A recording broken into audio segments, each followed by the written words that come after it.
Hello, I am Sunil Guleria और इस video में हम कोशिश करेंगे कि हम स्टैक इम्प्लीमेंट करें और स्टैक यूजिंग एरे और थ्रू सी प्लस प्लस। तो हमें स्टैक इम्प्लीमेंट करना है, तो उसके लिए सबसे पहले आपके पास ये कंसेप्ट, बेसिक कंसेप्ट आपको क्लियर होना चाहिए कि हमारे पास स्टैक होता क्या है और उस स्टैक की क्या इंपॉर्टेंस होती है।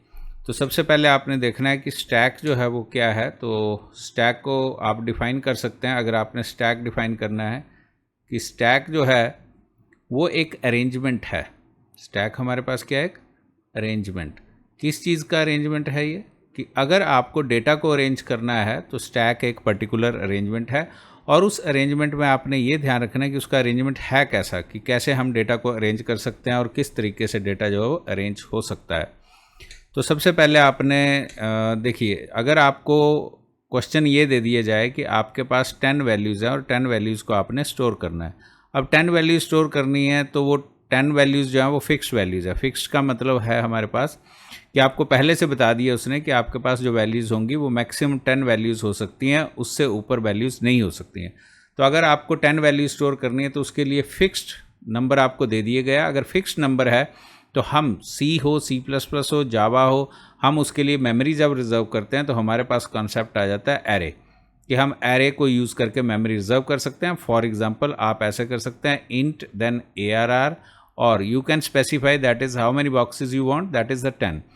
अब ये जो ARR आपने यूज़ किया है ये एरे है, जो एरे आपके लिए क्या करेगा, 10 बॉक्सेस रिजर्व करता है। अक्सर हम जब एरे की फ़ोटो बनाते हैं, इमेजिनेशन करते हैं और उसकी मेमोरी रिप्रेजेंटेशन करते हैं, तो हम ऐसे लेके चलते हैं कि हमारे पास एक ऐसे एरे बना होगा और वो जो एरे है उसका इंडेक्स आपका 0 से शुरू होकर up to so on. Means हमारे केस में जो आखिरी जो एलिमेंट होगा वो 9 पे होगा, क्योंकि हमने 10 का एरे बनाया। तो एक तो आपने ये देखा है कि जब हम स्टैक की बात करेंगे तो उसमें हमने ये डिसाइड करना है कि जो स्टैक हमने बनाना है क्या वो उसकी जो लेंथ है वो फिक्स्ड है या फिर उसकी लेंथ जो है फिक्स नहीं है। लेकिन अभी जो हम डिस्कस कर रहे हैं उसमें लेंथ हमारे पास फिक्स्ड है, तो हम क्या करेंगे, उसके लिए जो मेमोरी एलोकेट करेंगे वो थ्रू एरे हम मेमोरी एलोकेट करेंगे।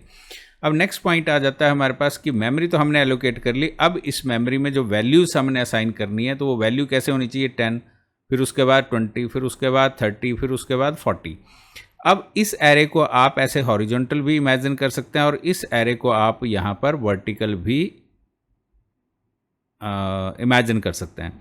अब अगर वर्टिकल आप इमेजिन करते हैं तो आपने ऐसे इसके जो है 0 to 9 आपने बॉक्सेस इमेजिन करने हैं। और आप याद रखना, अगर आप बिल्कुल फ्रेशर हैं, नए हैं, तो इमेजिनेशन आपके लिए बहुत मैटर करती है। आप यहाँ 3, 4, 5, 6, 7, 8 और एक लास्ट आपके पास 9। तो आपके पास ये जो बॉक्सेस बनेंगे वो 9 बनेंगे और उसका इंडेक्स 0 से होगा। और इसका जो कॉमन नाम है, अभी आपने एरे रखा, आप इसका नाम स्टैक भी रख सकते हैं, ये आपके ऊपर, आपकी चॉइस है।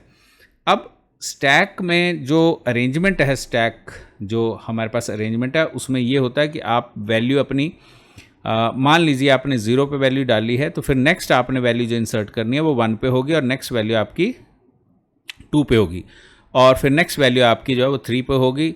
फॉर एग्जाम्पल कि 10, 20, 30, 40 हुआ। आप स्टैक में ऐसा नहीं कर सकते हैं कि आप जो वैल्यू है वो किसी भी ऑर्डर पे कहीं पर भी इंसर्ट कर सकते हैं। आपने स्टैक में जो वैल्यू इंसर्ट करनी है वो टॉप से इंसर्ट करनी है। मीन्स अगर आपने 30 इंसर्ट किया सेकंड पे तो 40 आपका उसके ऊपर ही स्टोर होगा। ये स्टैक की कंडीशन है, ये स्टैक का रूल है, ये स्टैक का प्रोटोकॉल है। अब अगर आपने इसमें से कोई वैल्यू डिलीट करनी है तो आप डिलीट भी टॉप से ही करोगे। मीन्स आपने 40 वैल्यू ही रिमूव करनी है और अगर आपने फिर एक और वैल्यू ऐड करनी है तो आप टॉप से ही ऐड करेंगे। तो इसका मतलब ये हो गया कि हम इसमें जो रूल अप्लाई करते हैं वो ये है कि add eight the top, add eight the top. और अगर आपने रिमूव करनी है तो रिमूव भी आप टॉप से ही करने वाले हैं। सो आपके पास इसको इम्प्लीमेंट करना है और इसमें से आप कोई बीच से वैल्यू रिमूव नहीं कर सकते और बीच में वैल्यू को ऐड नहीं कर सकते हैं। So this is the basic rule of your stack. और अब हम स्टैक को अगर C++ में इम्प्लीमेंट करना चाहते हैं तो उसके लिए हमें क्या करना पड़ेगा। नेक्स्ट हमारे पास पॉइंट ये भी है कि अगर हम स्टैक क्रिएट करना चाहते हैं, स्टैक बनाना चाहते हैं, तो उसके ऊपर स्टैक के ऊपर कुछ ऑपरेशंस भी करने पड़ेंगे। अगर हमने ऑपरेशंस करने हैं तो सबसे पहला ऑपरेशन हमारे पास क्या हो जाएगा कि उसमें हमने कोई ना कोई वैल्यू ऐड करनी है। ऐड करते समय जो मैंने आपको रूल बताया है, that rule we have to implement कि if you want to add the value so you have to add the value at the top of the stack, कि आपको स्टैक में वो टॉप पे ऐड करनी है। नंबर 2 है कि इसको ऐड कहना है। समटाइम्स व्हाट हैपन्स कि जो टर्मिनोलॉजी यूज़ करते हैं तो उसमें हम पुश भी यूज़ कर सकते हैं। तो हमने अपना C++ में जो फंक्शन बनाना है वो पुश बनाना है। उसके बाद अगर हमने उसमें से कोई वैल्यू रिमूव करनी है और वो वैल्यू भी हमें टॉप से रिमूव करनी है तो उसके लिए एक फंक्शन बन जाता है पॉप। तो हमारे पास पॉप फंक्शन बन सकता है। इसी तरह से हमने थर्ड ऑपरेशन करना है कि उसकी वैल्यूज़ अगर डिस्प्ले करनी है तो आप एक डिस्प्ले फंक्शन भी बना सकते हैं। उसके बाद हमारे पास 1 बाय 1 करके और कुछ ऑपरेशंस भी हैं। अब अगर हम चाहते हैं कि उसका प्रोग्राम बनाया जाए तो उसका प्रोग्राम बनाने के लिए आप VS कोड में जाइए। फॉर एग्जांपल ये VS कोड आपके पास आया। इस VS कोड में जाके आप फाइल में जाइए और एक कोई फोल्डर आप अपना ओपन कर लीजिए जिस फोल्डर में आप वो काम करना चाहते हैं। फॉर एग्जांपल आप एक नया फोल्डर बना लीजिए, जैसे मैं यहाँ स्टूडेंट्स में बना रहा हूँ और मैंने इसका नाम रख दिया AAA देन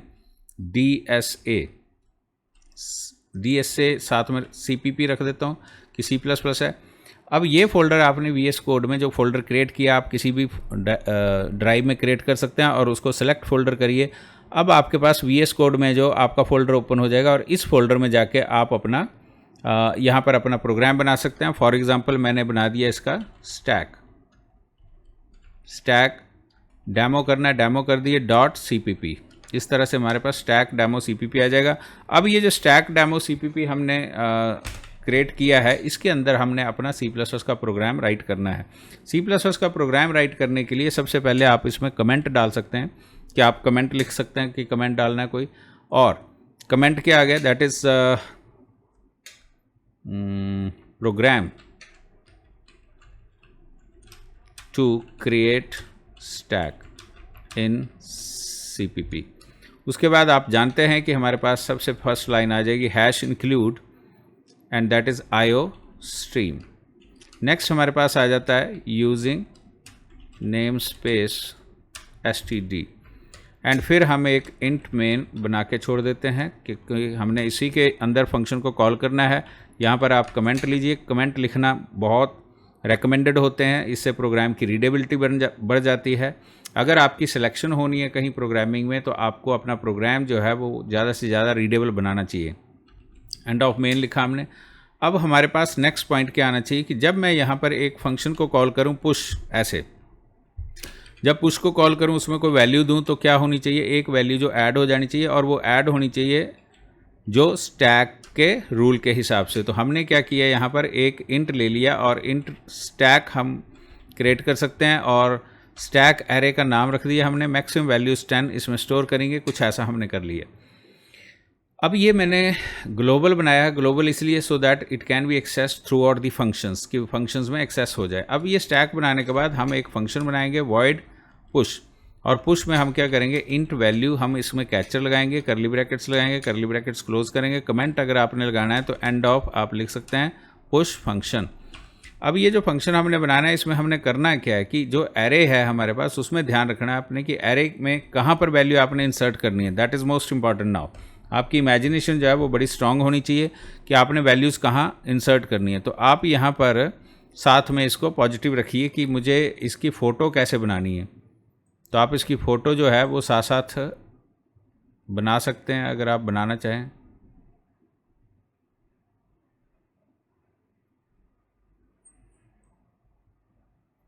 इतनी की विंडो हम इसके लिए रख लेते हैं और इसकी विंडो भी हम छोटी कर लेते हैं, मान लीजिए इतना। अब जो आपने स्टैक में एरे में वैल्यू इनपुट करनी है उसकी imagination is the most important. मान लीजिए अगर आप एक एरे बना रहे हैं तो एक एरे की आप पिक्चर ले लीजिए कि आपके पास एक एरे है और वो मैंने स्टैक कहा है तो आप इसको वर्टिकली यूज़ कर सकते हैं, 0 1 2 3 कुछ ऐसा। ये 0 है और नाम इसका स्टैक हमने रख दिया है स्टैक। तो आपने वैल्यू यहाँ इंसर्ट करनी है। अगर इसमें वैल्यू इंसर्ट करनी है तो हमारे पास क्या बनाना पड़ेगा, हमें stack of 0 is equal to value, ऐसे हमें करना पड़ेगा।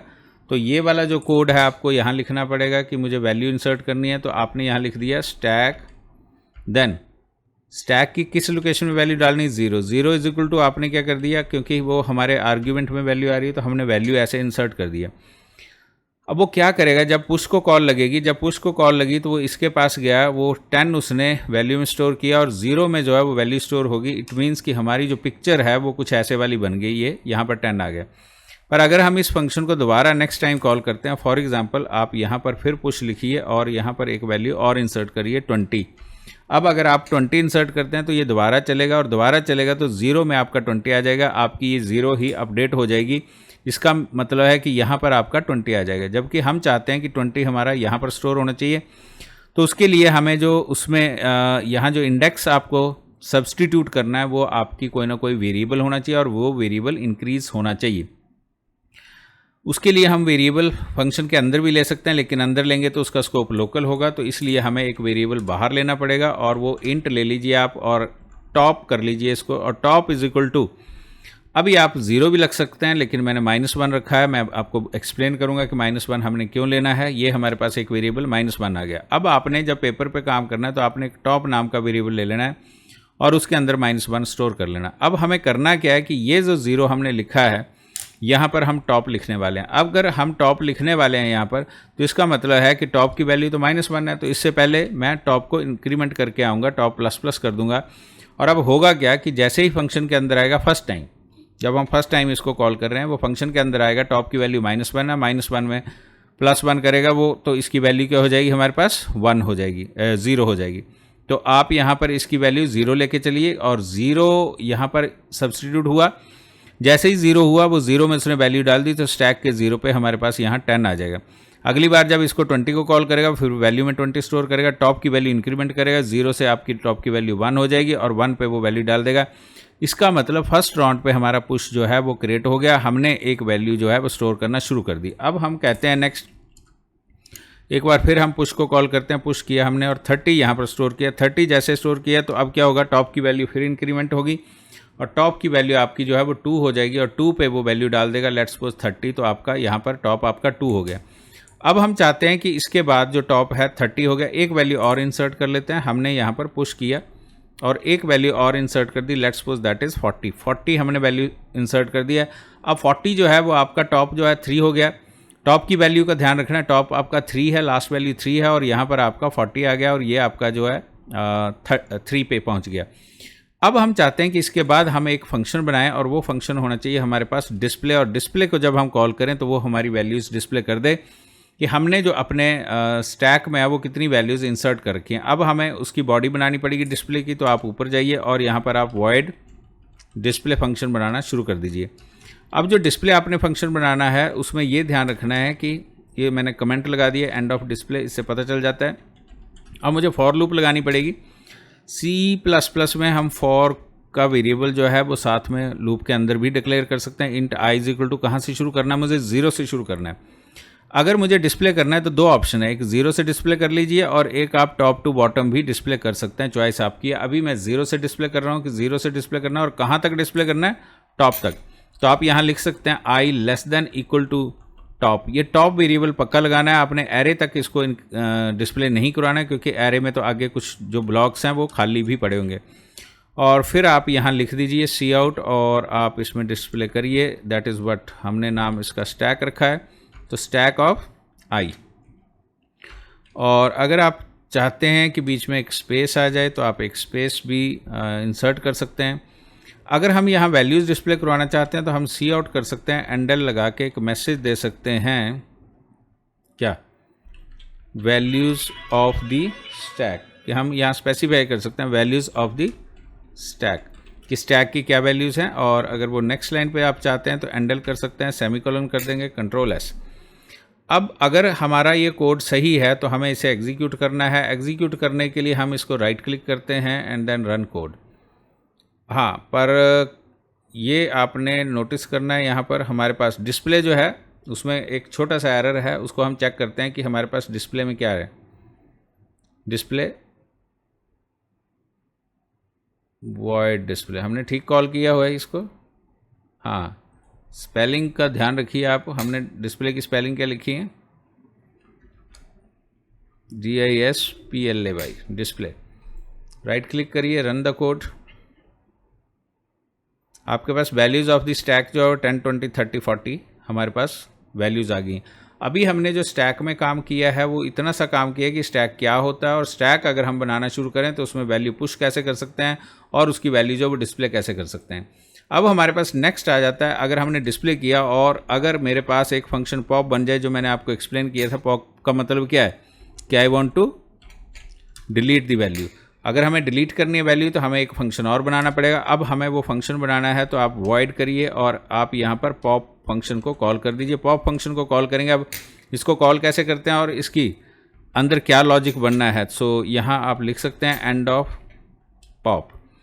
और इसको डिलीट कैसे करना है, डिलीट करने के लिए सबसे पहले आपको लॉजिक स्टडी करना पड़ेगा कि अगर मेरे पास ये मेरा स्टैक है तो इस स्टैक से मुझे कौन सी वैल्यू डिलीट करनी है, ये वाली। अब ये वाली वैल्यू कैसे डिलीट करेंगे, तो हमने क्या करना है कि जो हमारे पास ये जो वेरिएबल है टॉप, इसके पास लास्ट जो वैल्यू है वो 3 है। इसको हम माइनस माइनस करके इसकी जो लास्ट वैल्यू है वो 2 कर देंगे और हम इससे वैल्यू डिलीट नहीं करेंगे, बस हम अपने टॉप की पोजीशन जो है वो ऑल्टर करने वाले हैं। तो हमने यहाँ पर क्या लिख दिया, हमने यहाँ पर लिख देना है that is what top minus minus. सिर्फ हमने एक ही लाइन लिखनी है टॉप माइनस माइनस, और ये क्या करेगा कि वैल्यू जो है वो रिमूव हो जाएगी। अगर आप चाहते हैं कि इसमें कोई मैसेज देना है तो आप सी आउट करके आप एंडल लिख सकते हैं यहाँ, और आप कह सकते हैं कि value of stack is what deleted, या पॉप्ड भी आप कह सकते हैं कि एक वैल्यू पॉप कर दी गई है। अब मैंने ये लिखा, इसमें मैंने कोई केस अप्लाई नहीं किया कि अगर सबसे पहले ही पॉप को कॉल कर ले और उसमें कोई वैल्यू अगर एडेड नहीं है तो वो पॉप क्या करेगा, -1 को और माइनस कर देगा। लेकिन अभी हम सिंपल विदाउट एनी केस जो है उसको एग्जीक्यूट कर रहे हैं। अब अगर आप इसको पॉप करते हैं तो क्या ये वैल्यू माइनस करेगा, पता कैसे चलेगा हमें, हम इसके बाद फिर डिस्प्ले को कॉल करेंगे और डिस्प्ले को कॉल करते हैं नेक्स्ट टाइम, और उसकी वैल्यू अगर लास्ट वाली आपकी डिलीट हो जाती है तो आपको कंफर्म हो जाएगा कि मेरी वैल्यू जो है वो डिलीट होगी। पहले हमारे पास स्टैक की जो वैल्यूज हैं 10, 20, 30, 40 हो गया, value of stack is deleted, और वैल्यू ऑफ स्टैक दोबारा जो है वो हमारे पास 10, 20, 30 आ गया। सो इसका मतलब है कि अगर आपने सिंपल पॉप बनाना है तो इस तरह से आप पॉप बना सकते हैं। पुश बना लिया हमने, पॉप बना लिया हमने, और डिस्प्ले बना लिया हमने। इसके ऊपर हम और ऑपरेशंस भी कर सकते हैं, कोई इंसर्ट कर सकते हैं, कोई number of different types of operations we can perform. अभी के लिए आप इतना करिए और इसको बार बार इमेजिनेशन करिए, पेपर पे लिखिए। इस कोड को आप कंप्यूटर पे ना लिखिए, आप पेपर पे लिखिए और पेपर पे विद इमेजिनेशन लिखिए, तो आपको कोई भी डिफ़िकल्टी नहीं आएगी। Thanks for watching.